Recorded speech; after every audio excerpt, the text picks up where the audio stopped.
Hacía ya 2 años que Hitler había ordenado la invasión de Polonia. Aquel verano del 42, las cosas parecían ir a la perfección para las fuerzas del eje. Y aunque Hitler y Stalin habían firmado un sorprendente acuerdo de no agresión el 23 de agosto del 39, finalmente Hitler ordenó la invasión del vasto país. Fue un 22 de junio de aquel 42, recién estrenado un verano que habría de ser sombrío y sangriento como pocos.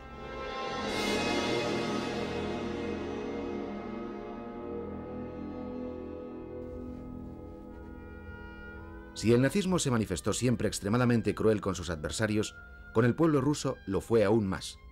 La Wehrmacht no haría prisioneros en territorio soviético, y en su afán de aniquilación de cualquier signo de oposición no haría ninguna distinción. El resultado fueron asesinatos en masa de mujeres, ancianos, niños o soldados. Stalin llamó a los rusos a librar contra el enemigo alemán una guerra patriótica, como la que libraron siglos atrás Alexander Nevsky o el mismo pueblo ruso contra las fuerzas napoleónicas.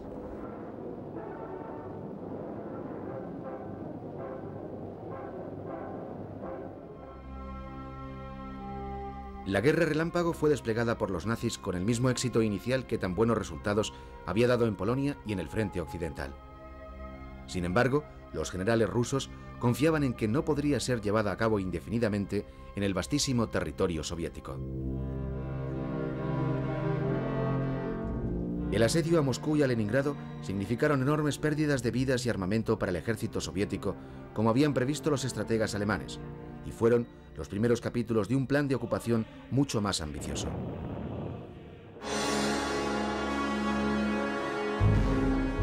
Al sur de aquel vasto territorio, tras las montañas del Cáucaso, estaban las reservas petrolíferas que Hitler codiciaba.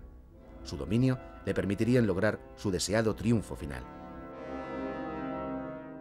El camino no era en principio más difícil que otros solventados ya a su favor por la Wehrmacht. Sin embargo, Hitler se empeñó en tomar antes la ciudad de Stalingrado, la actual Volgogrado, a orillas del Volga. Su toma por el ejército nazi tendría un valor simbólico al caer la ciudad que llevaba el nombre del dictador soviético. Aquel empecinamiento fue un tremendo error de cálculo que significaría el principio del fin para el sueño demente del Tercer Reich. Para lograr el empeño, el sexto ejército alemán se dirigió a Stalingrado a las órdenes del general von Paulus. El asedio comenzó el 12 de septiembre y se prolongaría de forma salvajemente encarnizada hasta la capitulación alemana.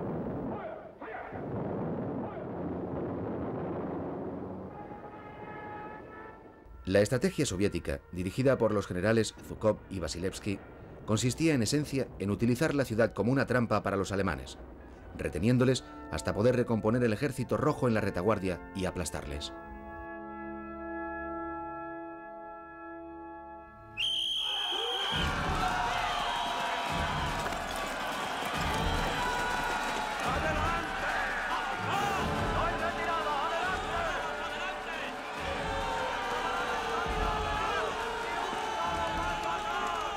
Ni un paso atrás. Esa fue la máxima de los soviéticos. Ningún soldado retrocedería. Cada centímetro de un suelo anegado en sangre era sagrado y habría de ser disputado hasta el último aliento.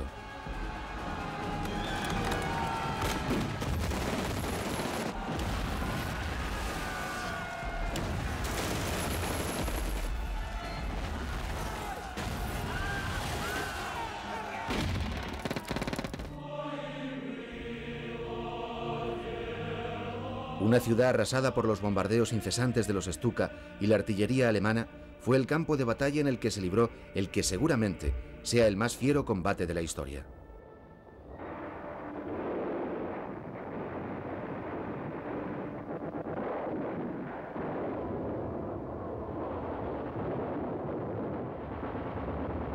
Un frente que en ocasiones no tuvo más que apenas unos metros de ancho y en el que las posiciones se mantenían durante días o semanas, avanzando o retrocediendo apenas unos pocos metros.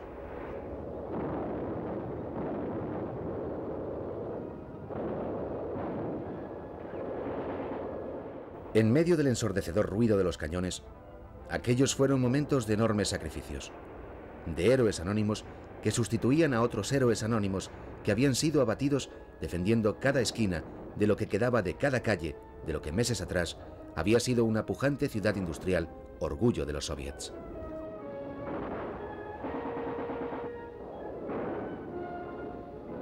Fuerzas rumanas, húngaras, italianas e incluso españolas apoyaban al ejército alemán en su asedio.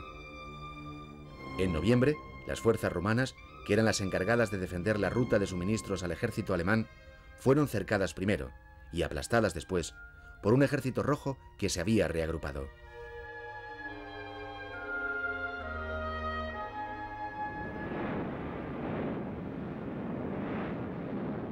Resultado de aquella maniobra fue que el ejército alemán, a las órdenes de von Paulus, 200.000 hombres, quedó encerrado en su propia trampa.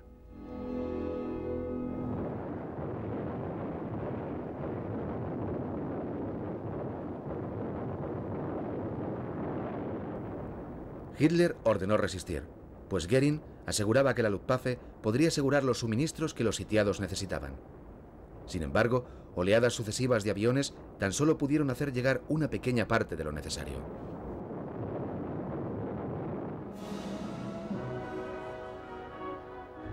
Tras sufrir innumerables bajas, von Paulus se rindió el 1 de febrero al alto mando soviético.